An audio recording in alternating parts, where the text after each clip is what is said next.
শীতে কাহিল দিল্লি সহ গোটা উত্তর ভারত। काम धंधा से परेशानी है, सारे बैठे हैं, गाड़ी लेट हो रही है, ट्रेनें लेट हो रही है। ঠান্ডায় সবথেকে বেশি কষ্ট পাচ্ছেন গৃহহীনরা। তাদের জন্য কেজরিওয়াল সরকার আপাতত থাকার ব্যবস্থা করেছে, কিন্তু তা প্রয়োজনের তুলনায় অনেক কম। এই পরিস্থিতিতে কেজরিওয়াল সরকারের কাছে তাদের এই নীতি সম্বন্ধে জানতে চেয়েছে দিল্লি হাইকোর্ট। যদিও দিল্লির নতুন সরকার জানিয়েছে শীতের কামড় থেকে মানুষকে বাঁচাতে দ্রুত আরও কিছু ব্যবস্থা করা হচ্ছে। এদিকে হাড় কাঁপানো ঠান্ডায় কাবু উত্তরপ্রদেশের বাসিন্দারাও।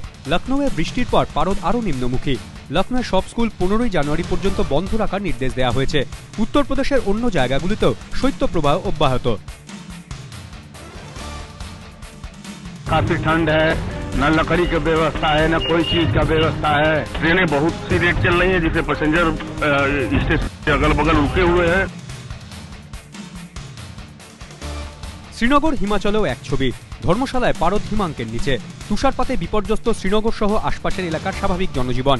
বিদ্যুৎ সংযোগ বিচ্ছিন্ন বেশ কয়েকটি জায়গায়। ঠান্ডায় যখন জবুথবু উত্তর ভারত, তখন সুদূর আমেরিকাতেও টানা তুষারপাতের জেরে ব্যাহত স্বাভাবিক জনজীবন। New York, Washington, Georgia, Chicago সহ আমেরিকার বহু শহরের আবহাওয়া এখনও কোনো উন্নতি হয়নি। এখনও বেশিরভাগ জায়গাতেই তাপমাত্রা -20 থেকে 30 ডিগ্রির মধ্যে ঘোরাফেরা করছে। মার্কিন আবহাওয়া দপ্তর জানিয়েছে আবহাওয়ার উন্নতি হতে আরও বেশ কিছুদিন সময় লাগবে। এবিপি আনন্দ।